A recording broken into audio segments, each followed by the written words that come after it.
victory.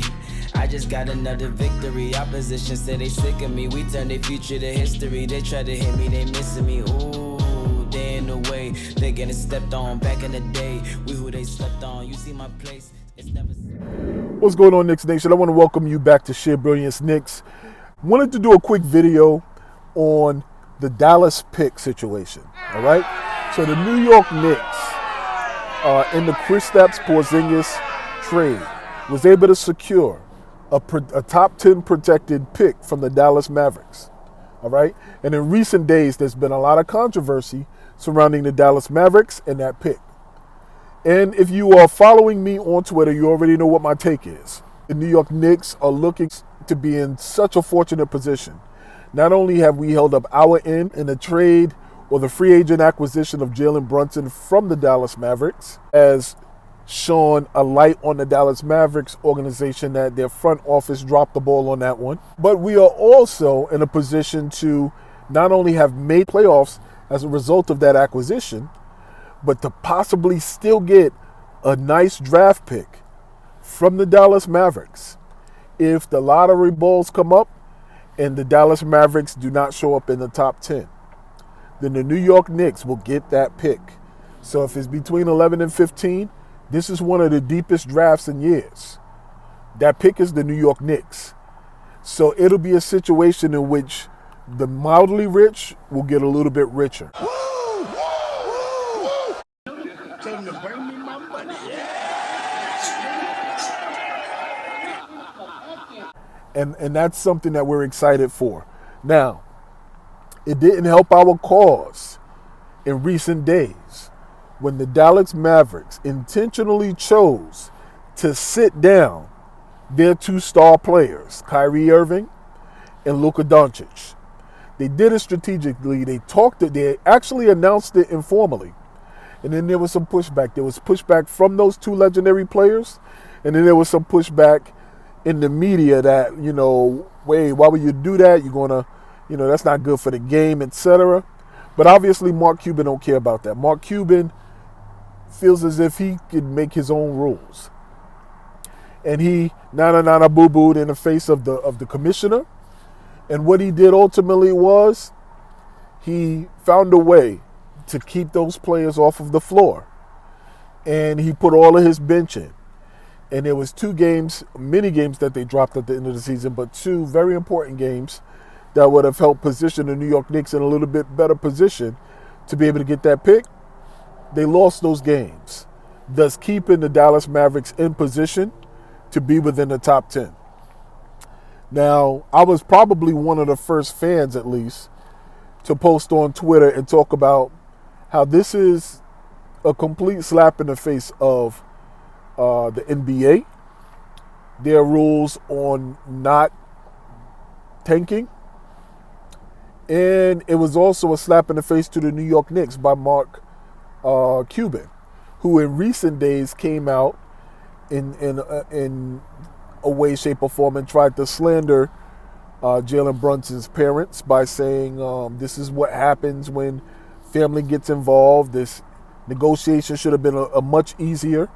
And then the family stepped in, and then ultimately it resulted in Jalen Brunson going to New York. So all of the drama has been surrounding the Dallas Mavericks and their owner. And I'm upset because it was the Knicks. The Knicks were fined for tampering. They really couldn't explain what they found. Everything was legal, but they wanted to make a statement about tampering and how it's not going to be expected. And I think the reason they had to do it, or they felt compelled to do it, was because the New York Knicks showed up at a game in Dallas to watch the teams play in the playoffs. And many looked at that as that being blatantly arrogant. Y'all can't beat my ass, though. In terms of their confidence to get somebody on the floor. So they have to send a message to this team in New York, in the biggest city, in the most popular city. They wanted to send a message, and they wanted the league to feel confident that the New York Knicks are not immune to getting punished, when they think that the tampering is taking place. I just ask that you keep that same energy. I tweeted and I tweet added NBA official channel and the NBA saying, like, listen, the only thing that's proper to do, this is what Dallas is doing. They're blatantly thumbing their nose at you, the NBA, and at the New York Knicks, thinking that, once again, they've outsmarted us. You need to withdraw that pick and give it to the Knicks. That's all I'm saying. Fair is fair. But what I do know is, it's for a number of years now, Luka Doncic does not want to be in Dallas. He does not want to be in Dallas.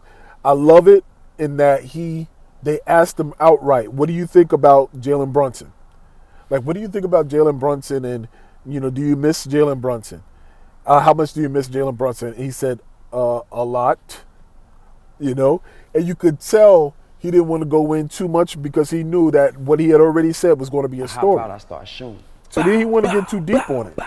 But clearly, for him to say that when you have a legendary point guard like Kyrie Irving currently on your team, it sends the message. It speaks to the style of point guard and the style of play and the style of basketball that he wanted to play. And that's why he talks about having fun. Listen, the league ain't fun. Winning is more fun than fun is fun. And we're quoting Tibbs. What did he say? As long as you're winning, everybody's having a good time. Well, this is what it looks like when you're losing. This is what it looks like when your team is not showing proper faith in a player that helped you get to the Western Conference Finals just last year. This is what that looks like. But it's got to hurt him. It's got to hurt him to see Jalen Brunson. Everybody was like, oh, he's a second-year player. Oh, listen, he only played that way with Luka. He's a second-year player. And he goes to New York. Oh, you know what? New York's going to swallow him up. And what did he do? He did what he did in Dallas, but for New York. And now they're having success. He mentioned the word fun. That's what emanates through the screen when you watch the New York Knicks. That's exactly what emanates through the screen. They're having fun. They're having a great time. They're video bombing their interviews. Even the coaches video bombing interviews. And Tibbs is supposed to be this taskmaster. Every player in the league is going to want to play for Tibbs. And now they're going to talk about, I know he holds me accountable. I know he'll hold us accountable. He demands a lot of us. Oh, he's a big teddy bear. Yeah, but like 3 or 4 years ago, you was talking about how he's antiquated and he's not a current NBA players type of coach. Watch how the narrative changed when you win. And now the rumors are out there that in any day now, before this season is over and this postseason is over, Luka's going to demand a trade. I love every bit of it. And the funny part is this. He's going to demand a trade. He might as well say New York is on the top of that list, and Mark Cuban isn't going to want to make that happen with the New York Knicks. You traded with us when you thought you got the better end of the stick, when you got Porzingis, or you took all of the cast-offs of the New York Knicks and you added them to your roster. When we were able to get Jalen Brunson, when you clearly stood on camera and you said the Dallas Mavericks can offer him more money than anybody, and then you choked and didn't do it. How disrespectful is that? Where you tested the intelligence of this man now. You sat there on camera and you said knowingly that you have the bird right to this man. You can offer anything more than any other team, and you choose not to 3 times. And then he goes to New York and has the type of season that's making you look bad, and now you're salty. And now you want to talk about his parents and how once they got involved, that impacted whether or not he stayed or he left. And now you won't want to do business with us because you don't want another situation in which we get the better end of the deal. You let Luka come in over here, we definitely win in the championship. So for those of you who think Luka's going to get to the New York Knicks directly via Dallas, you're wrong about that. So if that is ever a possibility, it's going to have to be a unique situation in which Dallas in some way, shape, or form benefits.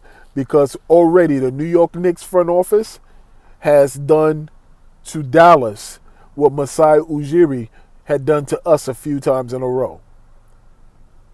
Completely fleeced us and was able to flip it into a championship. The New York Knicks are on the path to do the same to the Dallas Mavericks, and I'm loving every moment of it. Listen, Luka is being humbled now for all the years that he's been in here, setting the league on fire for about 5 years. He's been dancing, he's been smiling, he's been trash talking, he's been bobbing his head up and down, like just having a blast at the expense of all the opponents who was falling. But now you have those bum Knicks that the Knicks used to have. And now the wins aren't coming. And it's just you and Kyrie. And we could tell y'all don't get along. Y'all could talk about being cordial all you want and that it's getting better. We could tell y'all didn't get along just like we could tell Luka and Porzingis didn't get along. We could see it. But what do y'all think? How do y'all feel about this Dallas situation with the picks? I'm really praying that two things happen. One, Adam Silver comes out and says your penalty is going to be a little bit unique and it's going to be harsh.